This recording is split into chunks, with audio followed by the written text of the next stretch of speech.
Hello, and welcome to Introducing Me. I'm your host, Sarah. I started this podcast to get to know other people and lifestyles while discovering more about myself. Each episode, I will give a new guest a chance to discuss their background, culture, interests, or whatever they want to talk about to help increase all of our own worldviews. Today, I would like to introduce you to JD Mass. He has been on a lifelong journey to understand the roots of racism and work towards a more equitable world. He is a white man who has been surrounded by Black culture. So he's here to talk about his upbringing, his life today, and all of the things he is, doing for a more equitable world. So I'm excited to have JD here this evening. So thank you so much, JD. Why don't you go ahead and tell the audience more about you? Well, thank you, Sarah. I appreciate you inviting me onto your platform and what your platform is all about, because I do enjoy the storytelling side of things as well. So my name is JD Mass. I was born in the 70s, the oldest of two siblings who were raised by parents that intentionally wanted, white parents who intentionally wanted to raise us in and around Black culture. And along the way, teach us not to be racist, which that takes intentions as well, because we're inherently in a system that is racist, especially the further back we get in time.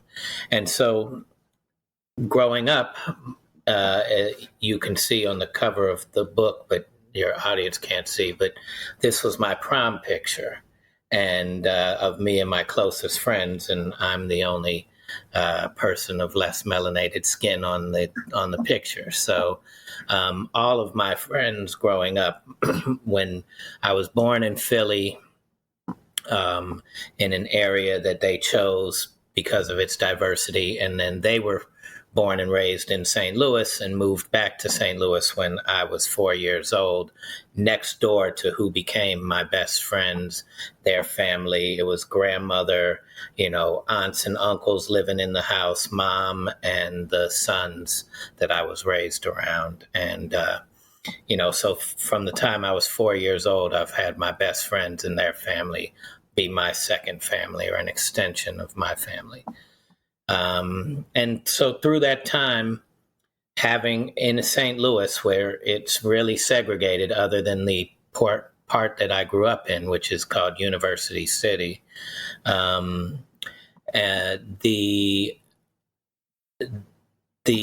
things I started to notice were that I was raised differently, right? When I was in the third grade and we learned about Dr. Martin Luther King and had to write a little essay, I didn't quite understand why he was famous, because to me, it just made sense. But learning about him made me open my eyes that maybe I was taught differently than other folks. And as I started to recognize racism, from cops stopping me and my friends when we were walking, from going to the mall and being treated differently when I was with them, or treated differently than they were treated when I was alone, it just started to increase my awareness that racism was existing, discrimination was existing, and I wanted to learn and understand why.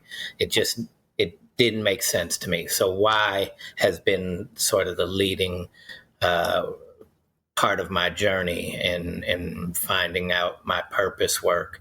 I wanted to just get a grasp on what made us way back when kind of create these types of systems, and better understand why people had these prejudices, had these discrimination techniques and things of that nature. Yeah, so your parents were very intentional, putting you in areas to surround yourselves with Black culture to make sure you and your siblings wouldn't be racist. So what, kind of did you do as you were growing up to learn more, to figure out like what were other people were thinking? Like how, what sort of learning did you do? What sort of things did you learn that wasn't your way of thinking? Right. So one of the things that growing up the way I did allowed me to learn was through experiencing being around and welcomed into the homes of Black folks. So, when people try to deny their racism, I'm not racist. I have my Black friends. I have my, colleagues at work that I get along with. We treat each other this way. Most of what they don't understand is that they're in their culture with somebody else sort of visiting that space. I ask them, so when you meet with your Black friends, do you go to their neighborhoods or do they come to yours? Are they meeting you at Whole Foods and Starbucks, or are you going into their neighborhoods and parks and things of that nature? And so one of the things I was able to hear is how Black folks were treated from their perspective, how they thought of white culture from their perspective, and then go home and have conversations with my father and my mother about these systems that were in place. My mother is a doctor. She wasn't necessarily into the anti-racism as much as she was into helping people and this medical system that was being set up. In the HMO time was like when I was a child. She was completely against this whole way of insurance and hospitals forming these mergers and creating a incentive not to treat people well, but to medicate them and keep them from really getting access to the best care, because if they're not sick, then we don't make as much money. But also, if you're getting tests done, then that's going to cost the business, which we call hospitals or, insurance companies, and then you're not going to get paid as much. And so that whole idea, she was just fighting that. And I got to experience and watch her stand her ground and try to maintain a private practice where she really took the time to get to know the patients, right? On the flip side, my father was an attorney, or is an attorney, and he would teach me about from the criminal justice system to the education system. He was very well read in Cornell West or Michael Eric Dyson, or I think it's Michael Eric, but in various authors and whatnot that would teach about the way systems of oppression were set up. So I got to learn about the conditions people grew in, and then go and experience how they internalized it and reflected it back on us. And so then were you ever kind of looked at differently because you were like going into Black culture, that there was kind of a like, what is this white guy doing here? So yes, in the beginning, I would go with my friends they would play basketball and I would just be hanging out with them. And we would go into inner city parks, into inner city rec centers, and I would be the only white person there. And I remember when you may be too young to know about midnight basketball, but this was an initiative back in the Clinton presidency where they tried to give this alternative to being out in the streets, this midnight, and it literally started at midnight, basketball league, right? And they would have them all over the place.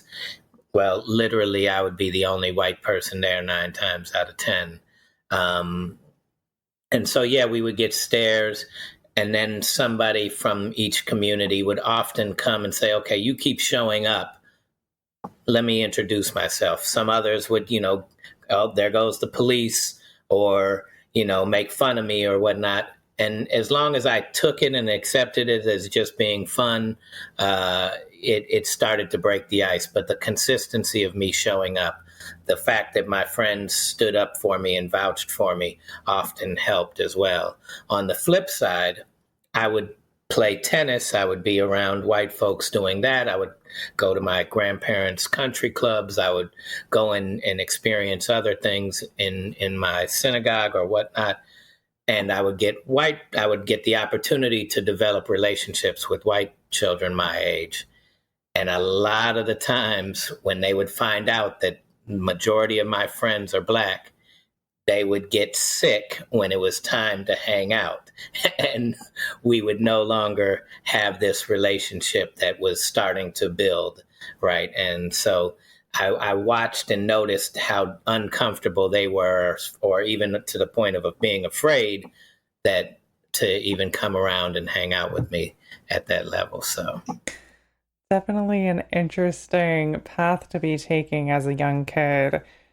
So, what was schooling like for you? Like, was your school district also very segregated?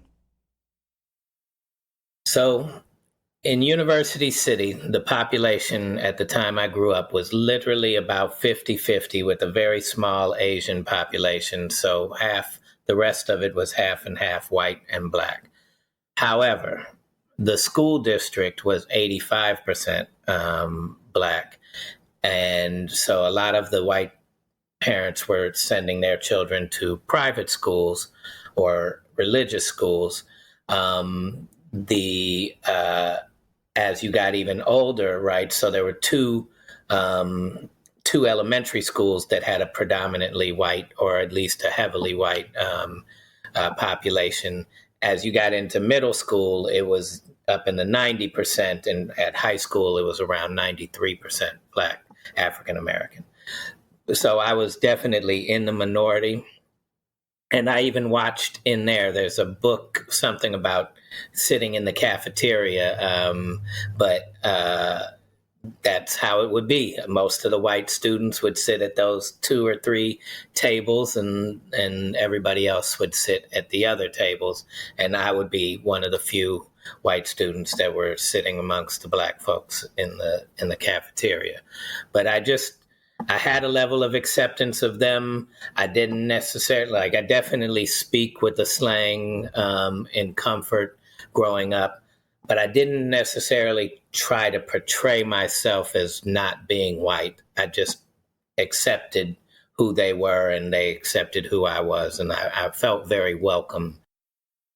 Right. That's definitely important to acknowledge kind of where you were at and how like that acceptance worked.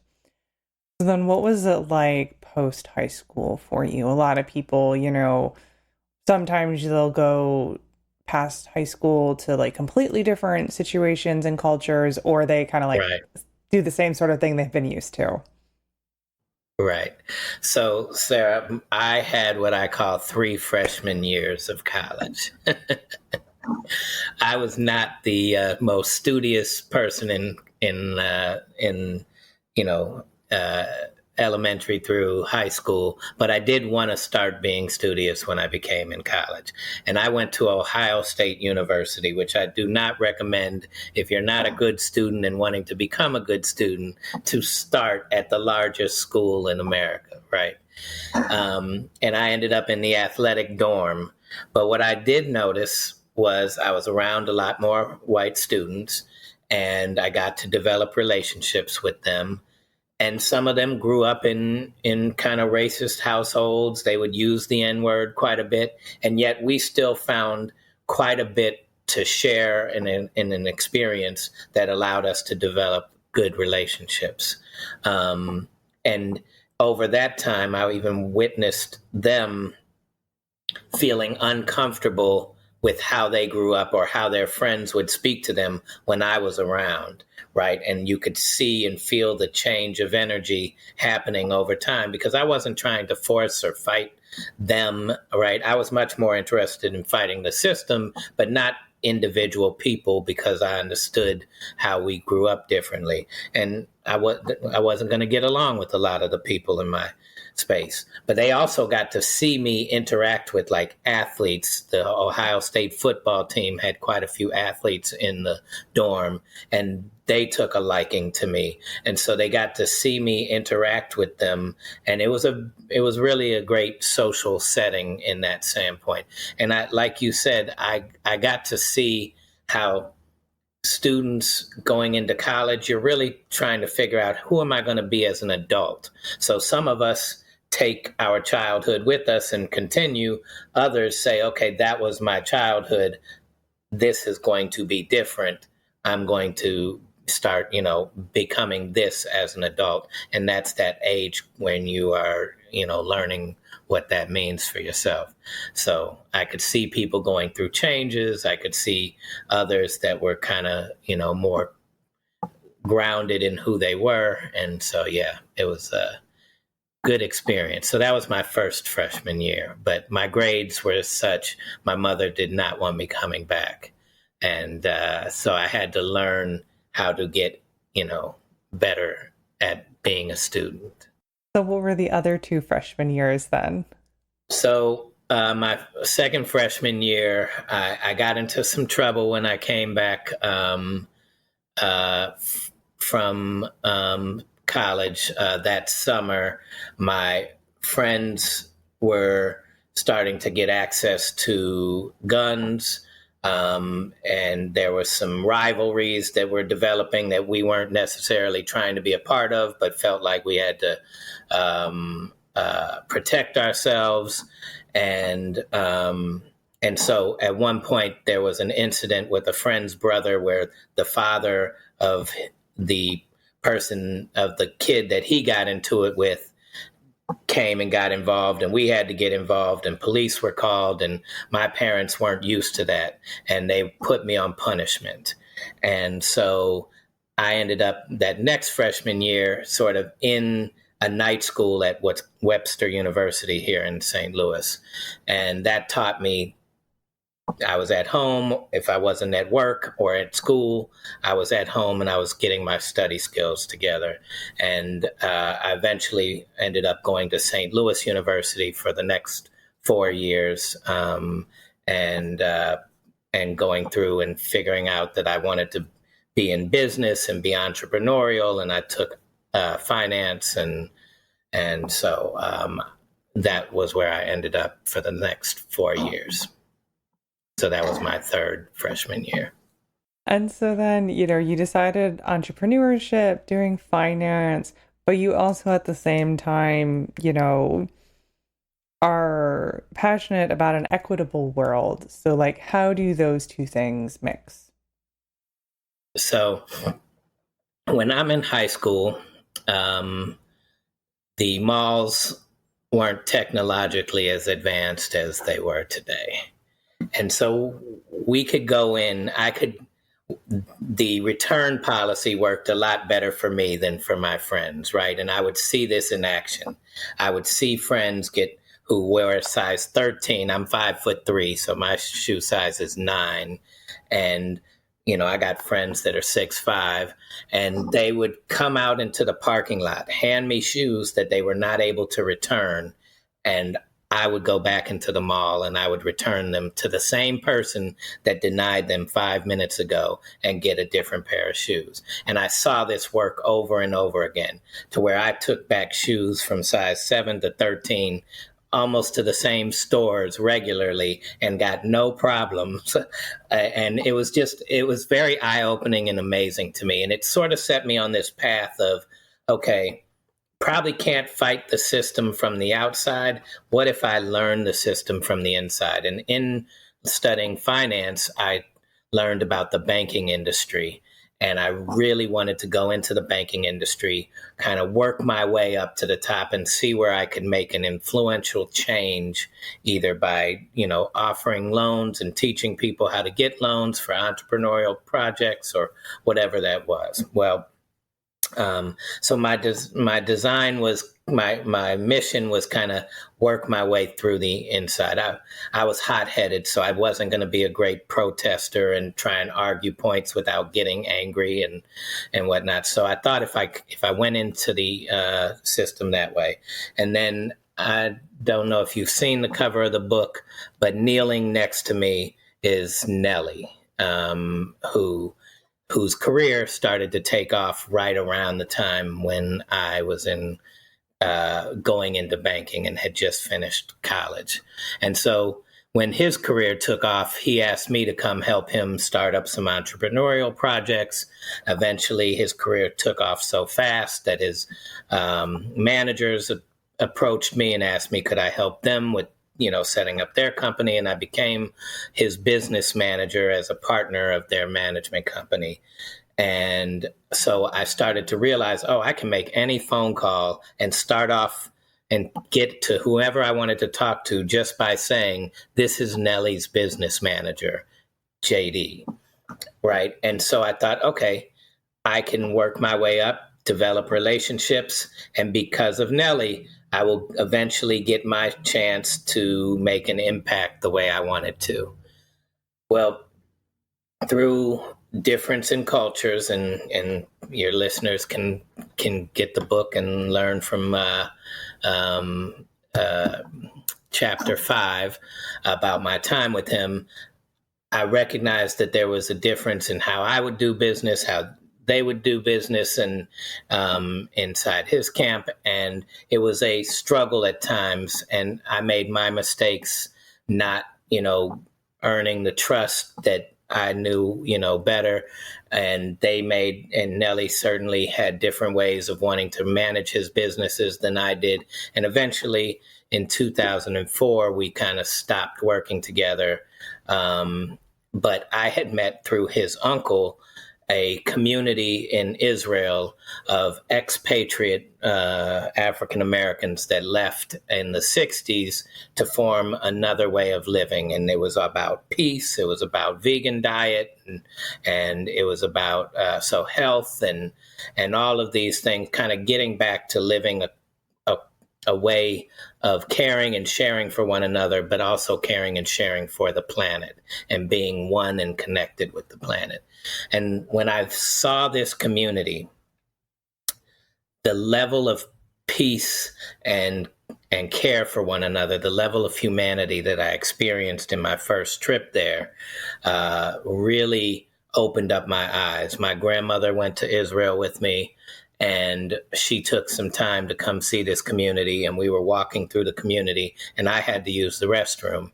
And the prince that was taking us through said, hey, just go in any door. And I was like, yeah, that's not going to happen. These were like single-story apartment looking like structures. I was like, hey, I'm not walking through any door. That's not going to happen. So I keep going. And he goes, you said you had to use the restroom. Go up there and walk in and use the restroom. And so I go up and I went to knock on the door, and he said, I didn't say knock. We haven't locked our doors in 40 years. Open the door and peek your head in and tell them you want to go to the restroom. They'll let you know where to go. And so I did. I go in, I open the door real quietly, kind of peek my head in, and they go, hey, baby, what do you need? Some water, some food? You need to use the restroom? I'm like, I need to use the restroom. I'm very timid at this point. And I come out, they give me some water. We keep walking. And then a 2-year-old comes running around the corner. We're the only adults in sight. And my grandmother and I are just like, what is going on? And the prince says, oh, are you going to the park? And we keep going. And he says, don't worry, there's more eyes on the kid than you realize. But also, they are raised to realize that the entire village is their home, not just inside their apartment, right?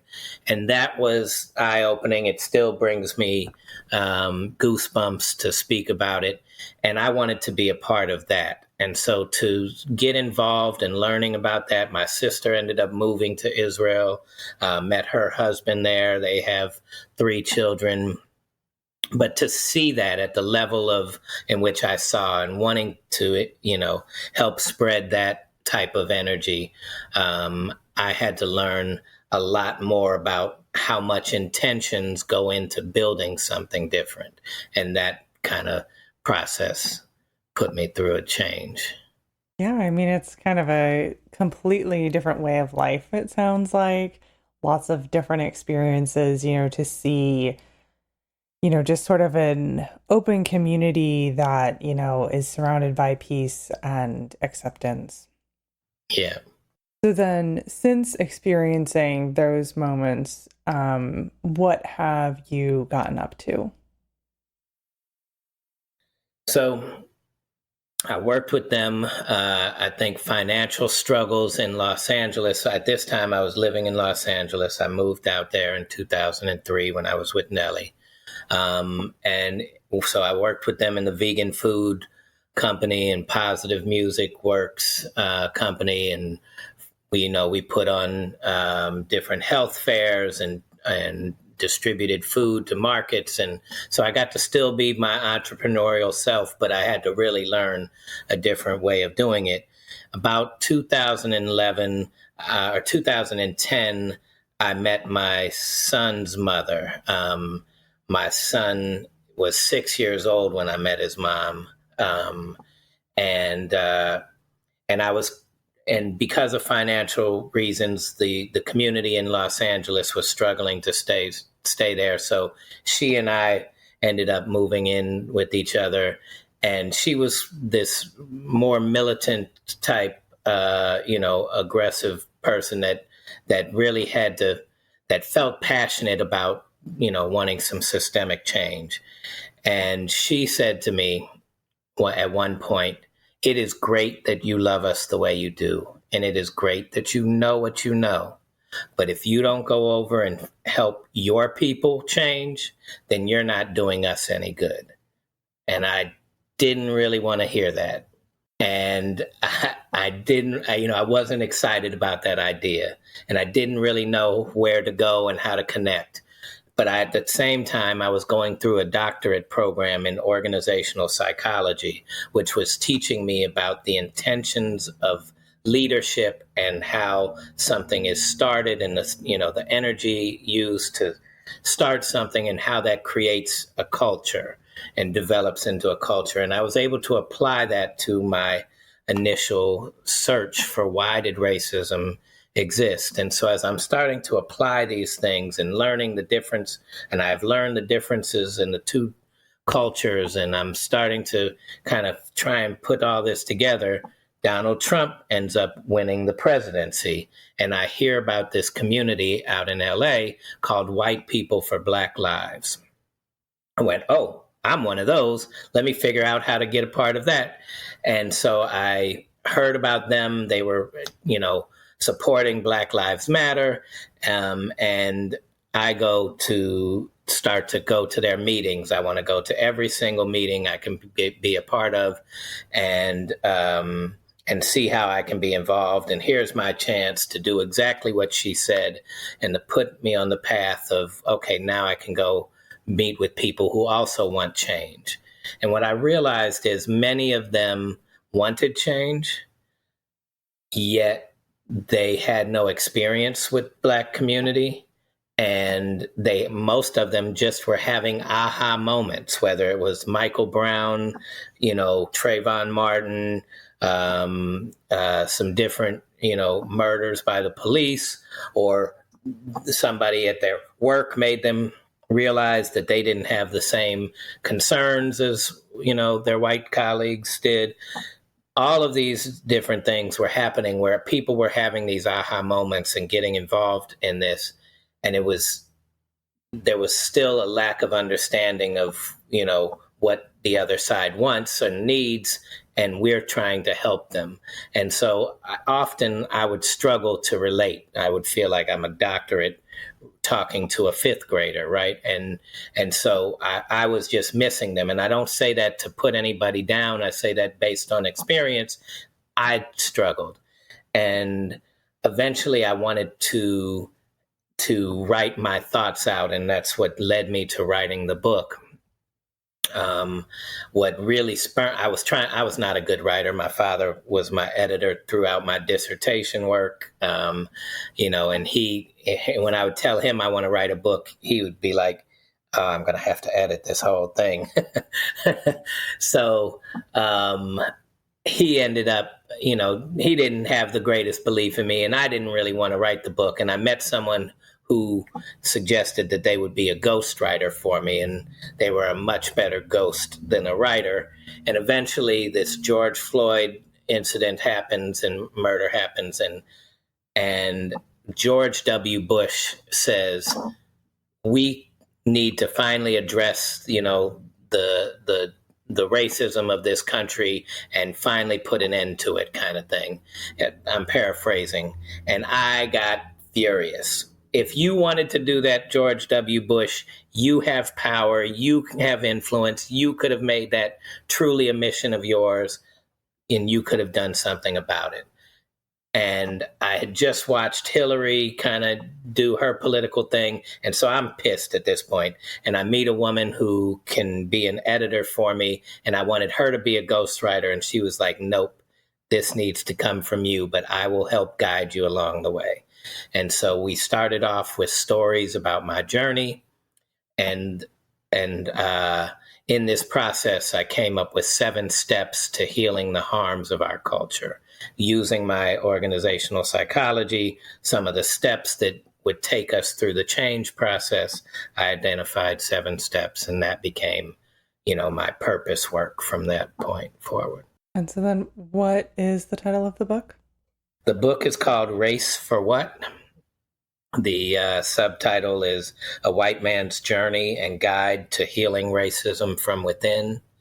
And like I said, stories of my journey, of which I've summarized here, as well as 7 steps to healing. Great. It sounds like it, might have taken a little while to get the book in motion in a way you wanted it to read. Yes. But eventually got there and, has solid information. Yeah, my father, who's very well read, gave me a compliment. He said, I don't know if you're going to take this as a compliment, but it's much better than I thought it would be. And so I called my best friend because I said, I don't know how to take that. Is that a compliment? He said, oh, absolutely, that's a compliment. Coming from Larry, for sure. So that is truly great, from the man who is editing your dissertations. Yes. Now, you haven't mentioned it yet, but I do know that it exists. So do you want to talk a little bit about your podcast? Yes. So the podcast is called Same Difference. We recorded our first season of 27 episodes. Prior to meeting this Corey May, I started to try and work with a different Corey May who spelled their names the same. Both of them Black men, both of them lacked hair like I do on the top of their head. And I get a message one day from LinkedIn about a Corey May. And so I see this spelled Korymay, and I reach out to him on LinkedIn and I say, hey, K May, congratulations, great work, whatever. And he goes, hey, man. And he goes, what's up? What's happening with you? And I said, oh, I just moved down to Florida. I took a job, and whatever. And he goes, Florida, that's interesting. And then he looks at my profile and he sees the work that I'm doing. And he says, hey, I would like to know more about the work you're doing. And I went, that's strange. You know about the work I'm doing. And then I opened up his profile and it said Iowa City, not East St. Louis. And I went, oh, this is a different Corey May. So we exchanged contact information and we spoke. And after about 30 to 45 minutes, we both talked about how we had a desire to do a podcast, but we didn't really know what to do it on. And we were like, yeah, if you can think of something, great. Otherwise, very nice to meet you, wish you well, kind of thing. And that night I was falling asleep and I was thinking, wow, Black man grew up in Iowa City. I bet you he grew up around mostly white folks. I grew up around mostly Black folks. What if we just got to know each other on this podcast, told our stories, and started to develop this relationship and talk about how that's influenced our perspective and our approach to life? And I called him the next day and he said, I was kind of thinking something similar. And so from there, not knowing whether we could trust each other to follow through or not, we just took a leap of faith, started putting it together, and we purposely decided not to learn about each other than, how we wanted to set things up, but nothing about our past except for on the podcast. And that's how we've done this. So then what's the plan for future seasons? So season 2, we will continue to learn about each other. I just started talking about my Nelly days. We really went through upbringing through college right now. So we're just now getting into work and family. But we're also going to start incorporating more and more of what's happening in the world, right? Like if we were recording right now, it would be about about Caitlin Clark, who's from Iowa, who went to college in Iowa City, and Angel Reese and the WNBA and the popularity growing around that. Or we would talk about the presidential elections and some of the things regarding that. And we'll get into some things from a geopolitical, economic, and current lifestyle standpoint, but mainly still also keeping the main thing. We still have a lot more to learn about each other. Right. It sounds like, you were able to kind of luck into this relationship in a way to put more good information out into the world. Yes. So then what is kind of the plan for the future? You've got a book, you've got a podcast going, you've got your doctorate. What other things are you hoping to like help make change? So I would really love to get involved in the college age group, right? I started reaching out to colleges. I've actually spoken at a college in Florida, one in St. Louis. I've been invited to come back.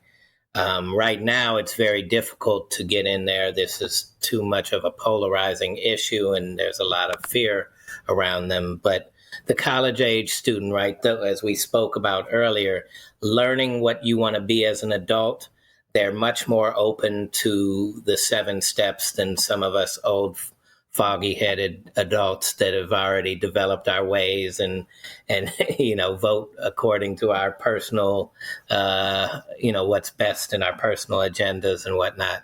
And I really want to start to see whether I can develop an understanding and a different approach, because I feel like that college student, whether no matter what background you come from, you can see that this system is not set up to really bring us all in and give us as great an opportunity versus try and manipulate us and things in certain ways to believe that all we have to do is work a certain way or behave a certain way and we can have these riches. And I want us to see this more, that there's an opportunity to heal from the harms of our culture, to create a different way of interacting, and that'll be beneficial to a lot more of us. And, that's my target and goal. Yeah, no, it's definitely a good age to get in front of and to, kind of speak your message. So that I think that's definitely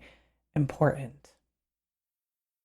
So then where kind of are you at now with your surroundings, your friends? Are you still kind of like living in an area that is segregated, or where are you now? Yes.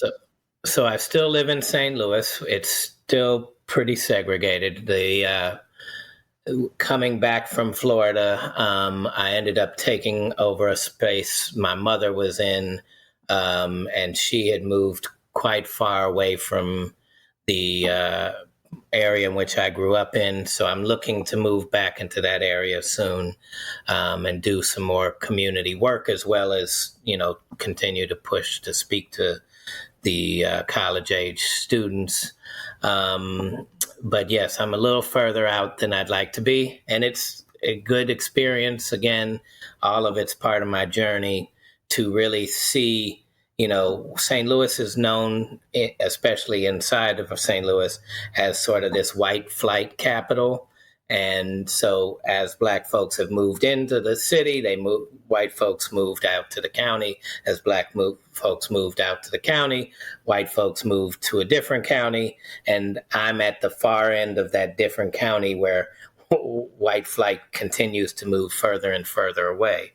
And so to just experience and listen to folks and see the difference in what and how that's going, and so that I can also be able to address that if questions or concerns come up along the path. That is some of the work that I'm doing. I'm also started the business that I went down to Florida, was an alternative to health insurance called medical cost sharing. It's much more of a community feel approach to sharing in the cost of medical expenses without all of the paperwork of health insurance, which also drives the cost up. So it's a lower cost alternative to health insurance. And so we are starting an agency. 3 partners from that business that I left and I are starting an agency called Because Health.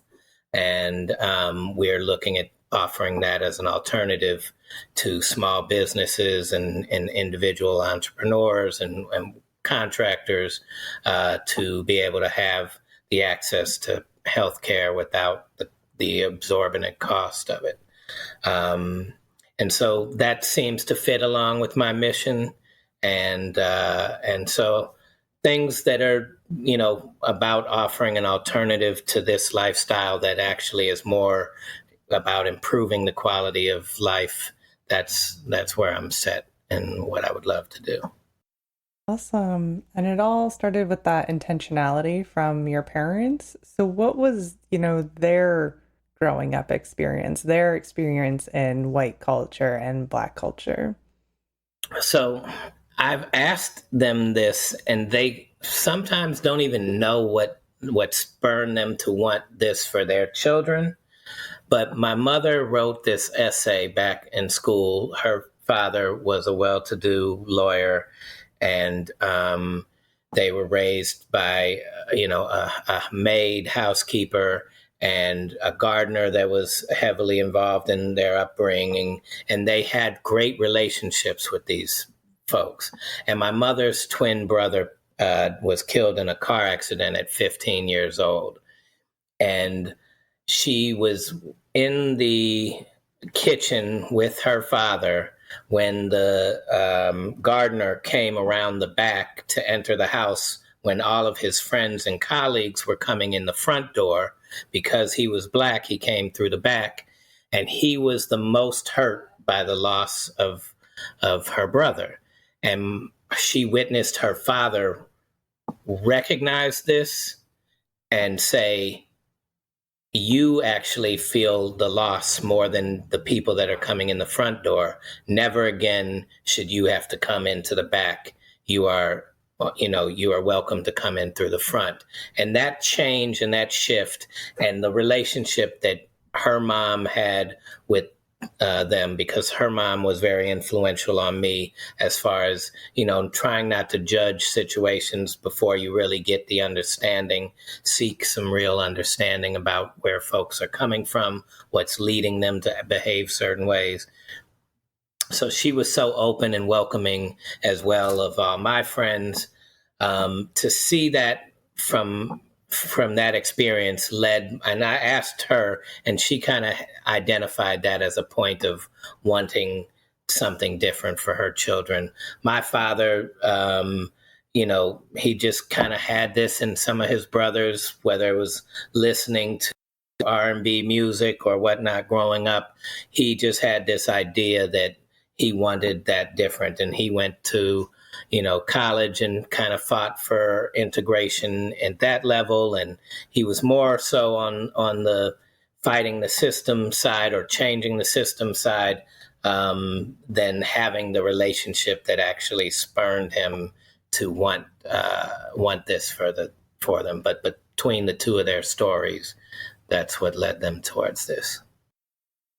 Great. Well, I appreciate you sharing that, especially because earlier when you were talking about, wanting to get in front of college age students, because that's a time when people are figuring out who they are. And you also mentioned, that people of your age who might already be set in their ways. And you just shared stories about this didn't even just necessarily start it with your parents, but also your grandparents. And so it's not, this is something for you. It's been more than just since 2020.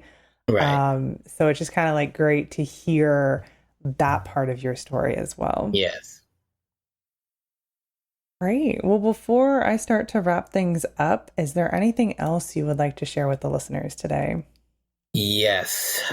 I want to share that one of the things that I learned that were key to the development of our culture is that in the northern region where less melanated folks found ourselves able to survive. Let's think hundreds of years ago, before we were ever, had cars and planes and trains and the ability to travel the earth and internet and phones and whatnot. Something had to spark. It couldn't have been just born with a certain skin, you're evil, born with a different skin, you're not. Something had to create a desire to have this level of racism and what that is. And what I learned about what racism is it's truly about controlling resources. And so you can see this, your audience can't, but if you and I only thought that this was the amount of water that I'm holding in my hand left on the planet, right? Because in this northern region, we're not getting the resources that we need. Our bodies are made up of the same elements of the earth. We need all of those elements with us, right? And if we're not getting that, then there's a scarcity to that. And if there's a scarcity, if we think this is the only water left, then Sarah, I got news for you. We're probably not going to be as friendly as we are right now, right? Because every sip that I take, you're going to see that and go, hey, that's a sip I could have had. And you start to develop the zero-sum mentality. And if you notice some of the characteristics of our approach, our economics are taught to us that there is a scarcity of resources on the planet, and therefore we need to control what we can, and everybody is in a competition. And that goes back to a scarcity mentality.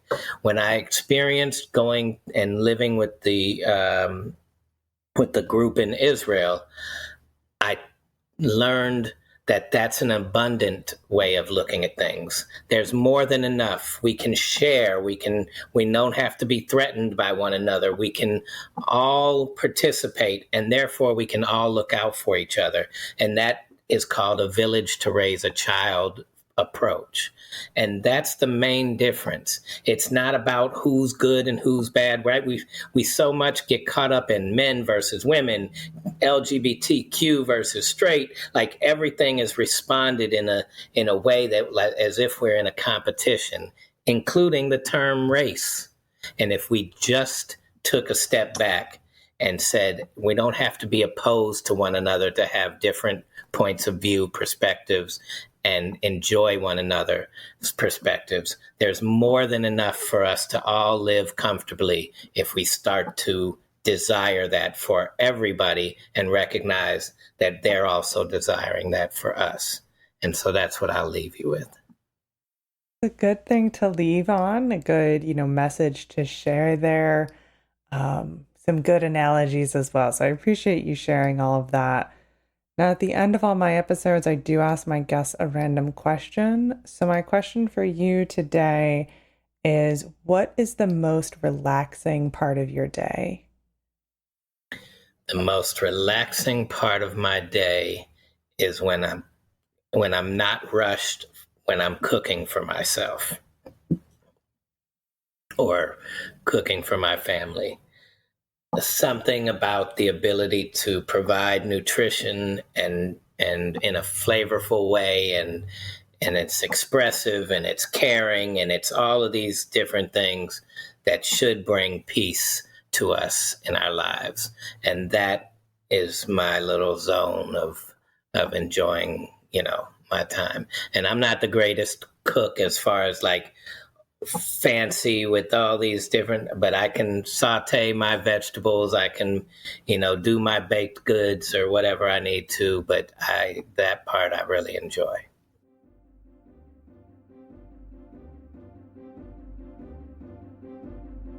All right, that brings this episode to a close. So if you would like to connect with JD himself, his podcast, whatever you would like, there will of course be some links in the description. There will be his website and some of his social medias, so TikTok and Instagram, if you want to go follow those pages and connect with him.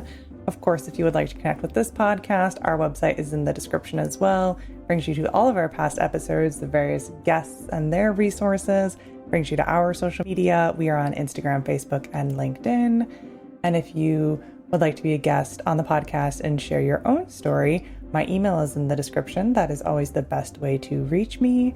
And if you would like to donate to the podcast monetarily, there is a link to do that as well.